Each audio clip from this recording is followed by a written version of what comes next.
tell you that for so many years, even as I sat, everybody talked and talked and talked about it. The United States has been providing intelligence to Ukraine for months to target Russian energy facilities.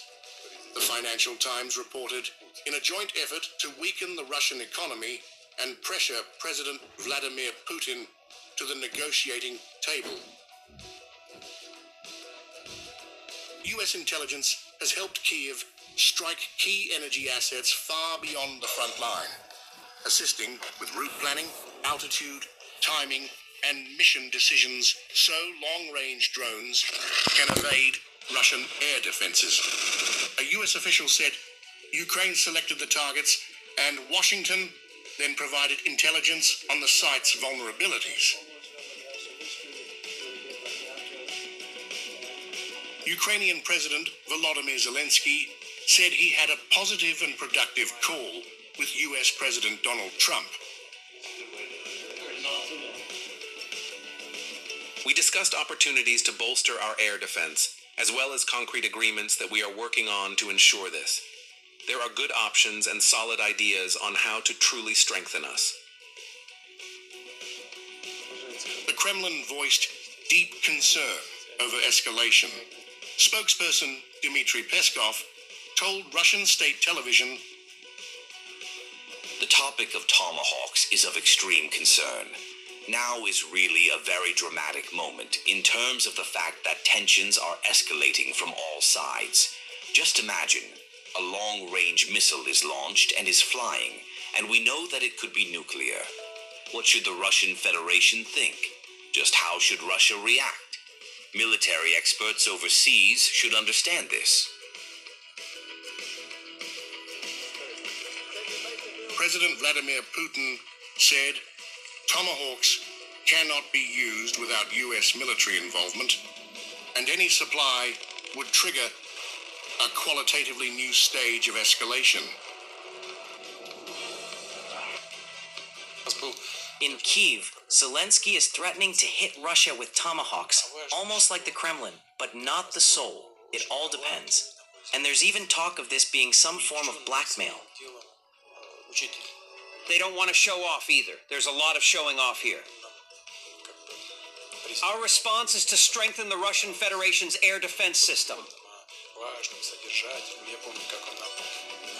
Kremlin aide Yuri Ushakov highlighted diplomacy still relies on past agreements, telling VGTRK, If we are talking about settling the Ukrainian conflict, then the guiding star is the agreements that the two presidents reached in Anchorage. He added, the Kiev regime does not want peace, so to advance these agreements, we must fight, we must convince people. Not everyone is convinced yet. Kremlin aide Yuri Ushakov said, talks with Washington continue but are blocked by Ukrainian resistance, while Europe drowns reasonable voices in waves of hatred. Spokesperson Dmitry Peskov warned, now is really a very dramatic moment, as US intelligence support and potential Tomahawk supply push the conflict toward a tipping point, though Moscow insists it still seeks a diplomatic solution.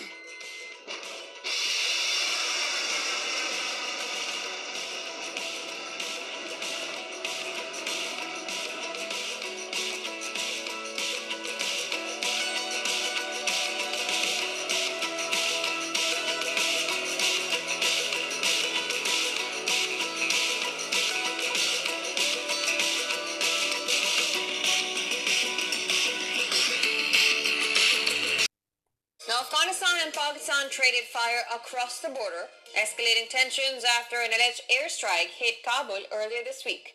Iran, Qatar and Saudi Arabia have urged both the sides to exercise restraint. Afghanistan's Taliban-led government said its forces engaged in heavy clashes against Pakistani security forces in various areas along the border in retaliation for airstrikes carried out by the Pakistani army on Kabul.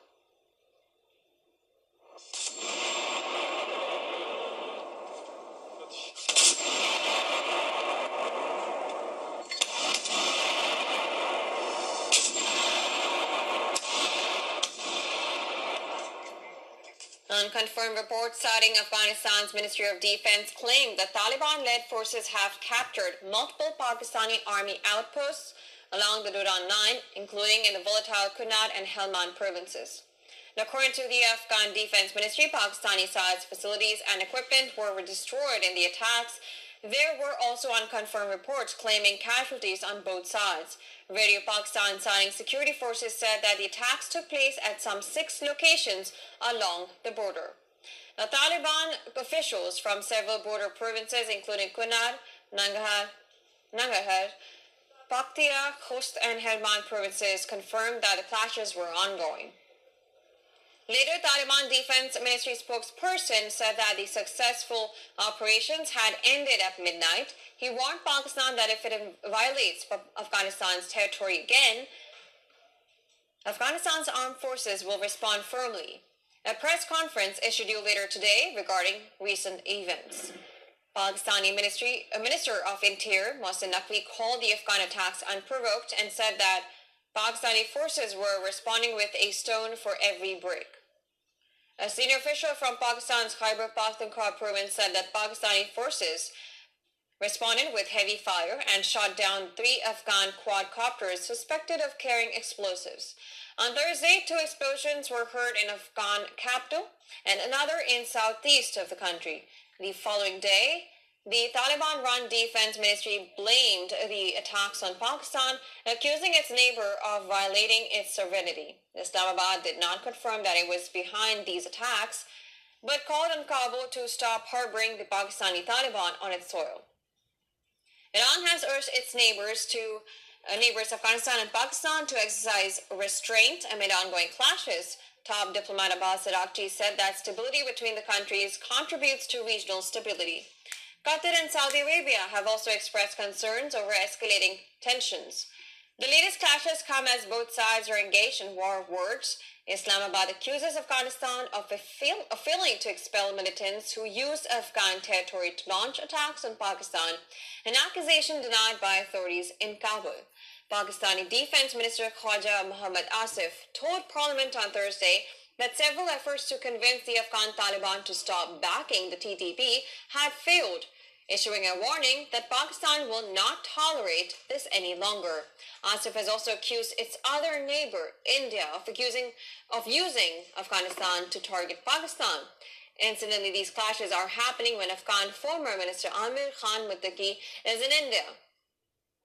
Pakistan has lodged formal objections with Afghanistan's ambassador in Islamabad over India-Afghani joint statement during the visit, especially the mention of Jammu and Kashmir. It has also objected to the remarks by Muttaqi that terrorism is an internal problem of Pakistan.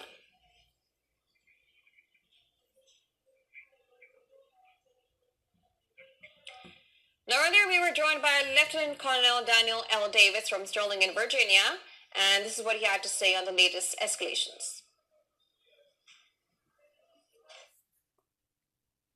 Well, you know what? You have to see this in view of the bigger things, and I doubt that it's just coincidental that this escalation is coming at the same time there is renewed tensions between India and Pakistan, and then now that India is being much more friendly to Afghanistan, and they have renewed diplomatic engagements for the first time in a long time.